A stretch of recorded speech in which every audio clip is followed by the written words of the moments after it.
नमस्कार बच्चों, कैसे हैं आप सभी। आशा करती हूँ कि इस समय आप लोग अपने अपने परिवार के साथ में सुरक्षित होंगे। तो आज हम बात करते हैं अपने नए टॉपिक के बारे में, नए प्रकरण के बारे में, जिसका नाम है कहानी लेखन। तो आप सभी को कहानी सुनना बहुत अच्छा लगता है ना। हाँ, तो आज हम उसी कहानी लेखन के बारे में बात करेंगे कि कहानी लेखन हमें किस तरह से लिखना चाहिए। तो सबसे पहली बात मैं आपको बता देती हूँ कि कहानी लेखन होता क्या है।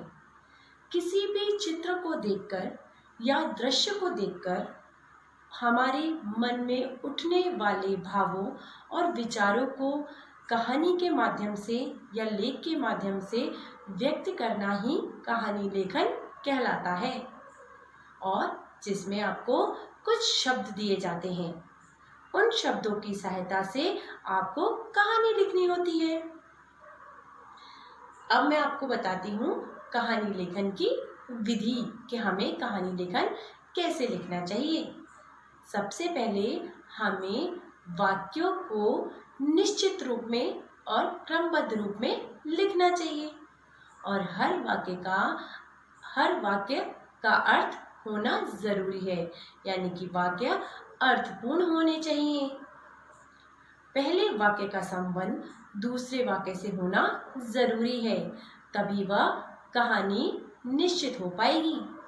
अब हम बात करते हैं कहानी लेखन लिखते समय वाक्य भूतकाल में लिखे जाने चाहिए, और कहानी लिखने के बाद उस कहानी से मिलने वाली शिक्षा व उद्देश्य लिखना जरूरी होता है। तभी तो हमें पता चलेगा कि इस कहानी से हमें क्या शिक्षा प्राप्त हुई।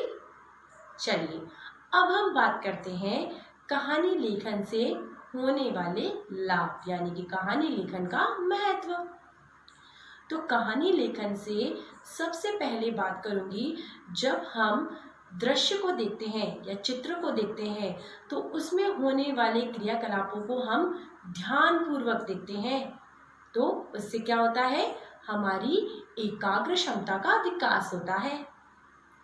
उसी तरह से जब हम उस चित्र को देखकर विचार विमर्श करते हैं, अपने भावों को व्यक्त करते हैं और सोचते हैं, तो हमारी कल्पनात्मक शक्ति का विकास होता है, और लेखन कार्य करने से हमारा लेखन कार्य भी सुधरता है और सृजनात्मकता का विकास होता है। तो देखा आपने, एक कहानी लेखन से कितने सारे लाभ होते हैं। तो करना चाहिए हमें कहानी लेखन का अभ्यास। बिल्कुल सही। तो चलिए हम इसे एक उदाहरण के द्वारा समझने का प्रयास करते हैं। जिस तरह से आप इस चित्र को देख सकते हैं कि इन तीनों चित्र में क्या प्रतिक्रिया हो रही है, और इस चित्र को देखकर हमें एक कहानी लेखन लिखना है। तो इसके साथ में इस चित्र को, इस दृश्य को देखने के साथ साथ हम उसमें प्रयोग किए जाने वाले शब्दों को भी देखते हैं कि वे शब्द कौन से हैं, और उनके माध्यम से हम किस तरह से कहानी लेखन लिख सकते हैं। देखिए, जैसे कि यहाँ पर कुछ शब्द लिखे हैं: प्रतियोगिता, खिलाड़ी, प्रसिद्ध, कोशिश और पुरस्कार। अब हम इन शब्दों की सहायता से और उस चित्र के माध्यम से कहानी लेखन लिखने का प्रयास करते हैं। तो चलिए अब मैं बताती हूँ कि इन शब्दों की सहायता से और चित्र के माध्यम से हम कैसे कहानी लिख सकते हैं। तो देखा आपने, वह चित्र किसका था। उस चित्र में एक बच्चा क्या खेल रहा है, फुटबॉल खेल रहा है, और उससे खेलते समय उस प्रतियोगिता में उसे क्या हासिल हुआ, पुरस्कार। तो नीचे दिए गए शब्दों की सहायता से अब हम कहानी बनाने का प्रयास करते हैं। एक समय की बात है, एक अनिल नाम का लड़का था जो बहुत ही मेहनती और परिश्रमी था। अब उसे फुटबॉल खेलने का बहुत शौक था। एक समय की जब उसे कुछ दिन पहले पता चला कि उसके विद्यालय में प्रतियोगिता होने वाली है। तो उसने उसी दिन से अभ्यास करना प्रारंभ कर दिया।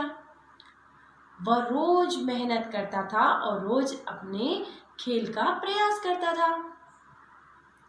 जब उसने प्रतियोगिता में भाग लिया तो प्रतियोगिता में भाग लेने के बाद उसे पता चला कि वहाँ पर तो बहुत ही प्रसिद्ध खिलाड़ी आए हैं। उन्हें देखकर उसने अपना मनोबल खो दिया। पर फिर अचानक उसे अपने पिताजी की कही गई बात याद आई कि हमें हमेशा कोशिश करनी चाहिए, और जो व्यक्ति कोशिश करता है तो कोशिश करने वालों की कभी हार नहीं होती। तो जब उसे अपने पिताजी की बात याद आई तो उसने उस प्रतियोगिता में भाग भी लिया और अच्छे से खेल भी खेला।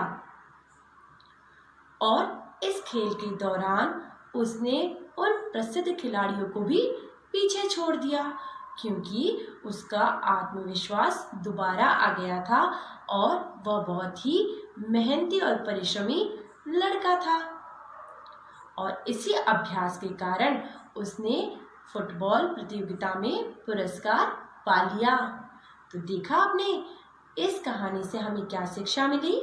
इस कहानी से हमें यह शिक्षा मिली कि हमें हर प्रतियोगिता में भाग लेना चाहिए और कभी भी अपना मनोबल तोड़ना नहीं चाहिए। हमेशा खुद के ऊपर आत्मविश्वास रखना चाहिए। यदि आप खुद के ऊपर विश्वास रखते हो और लगातार किसी भी चीज़ को पाने के लिए उसका अभ्यास करते हो तो एक ना एक दिन उस क्षेत्र में सफलता हासिल ज़रूर होती है। तो इसीलिए हमें क्या नहीं करना चाहिए, कभी भी हार नहीं माननी चाहिए। हमेशा जो चीज़ आप चाहते हो उसको प्राप्त करने के लिए निरंतर अभ्यास करते रहना चाहिए। तो देखा आपने किस तरह से हमने कहानी लेखन का अभ्यास किया। इसी तरह से आपको भी चित्र को देख करके और दिए गए शब्दों की सहायता एक सुंदर सी कहानी लिखनी है। तो करोगे ना आप अभ्यास कहानी लेखन का? हाँ, ऐसा करने से आपको ये भी मैंने बताया है कि कितना महत्व है इसका, आपको क्या क्या लाभ होगा। तो कल से आप सभी बच्चे कहानी लेखन का अभ्यास करेंगे। तो आज का हमारा विषय यहीं समाप्त होता है। धन्यवाद।